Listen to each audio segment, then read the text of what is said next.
Mga boss, welcome back sa YouTube channel ko. So, i-update ko kayo ngayon sa tinanim kong lakatan last 3 weeks ago. So, ito, tumubo na. Pakita mo ma. Yan. Maganda. Ganda yung development. So, ito.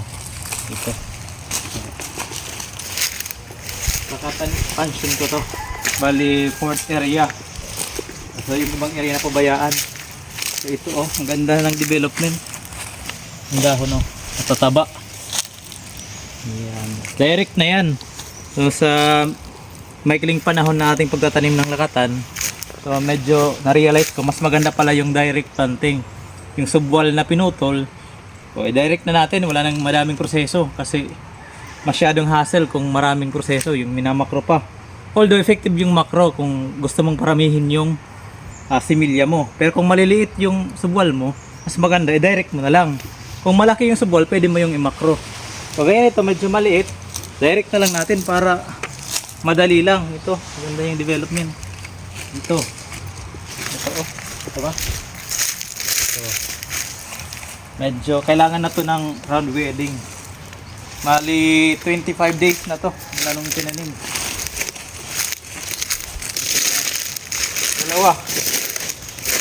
So kahit hindi natin minakro, kahit dinirect natin yung ating subwal, ito, dalawa yung produce niya. Itong isa, ililipat natin yan pag medyo malaki-laki na, ganyang kataas. Mga 5 dahon. Ilipat natin para isa lang, para maganda yung tubo. Yan na. Ganito yun na yung update ng ating tanim na lakatan.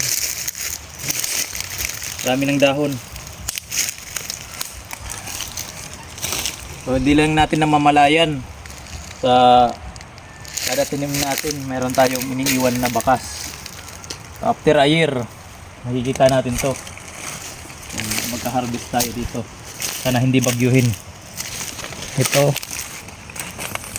Yan. Maganda na. Yun. Hanggang doon. Meron yung tanim doon. Dito. Medyo malit lang na area pero pagtsagaan natin kasi sayang yung lupa kung walang tanim. Ito ma, oh. Pakita mo ma. Yan. Dalawa. Ay, ang gadahan pag direct. Malusog yung tubo kasi hindi na naantala yung pagtubo niya. Dire-diretso. Hindi na kailangan ng ibag. So, less expenses, less labor. So, mas effective yung ganitong klaseng pagtatanim. Direct planting. Tapos, nag-intercrop tayo dito ng ito. Sweet potato. Tawag dito sa amin ay ganas. Kamote. Ito yung dahon. Para pag pupunta tayo dito sa lupa na nabili namin ni Mrs. ay meron tayong gugulayin. Napaka-healthy nito. Tsaka para ma-minimize din natin yung pagtubo ng damo. Para ito na yung gagapang dito. Hindi na mga damo. Meron na tayong, nasurpress natin yung tubo ng damo. Meron pa tayong gugulayin.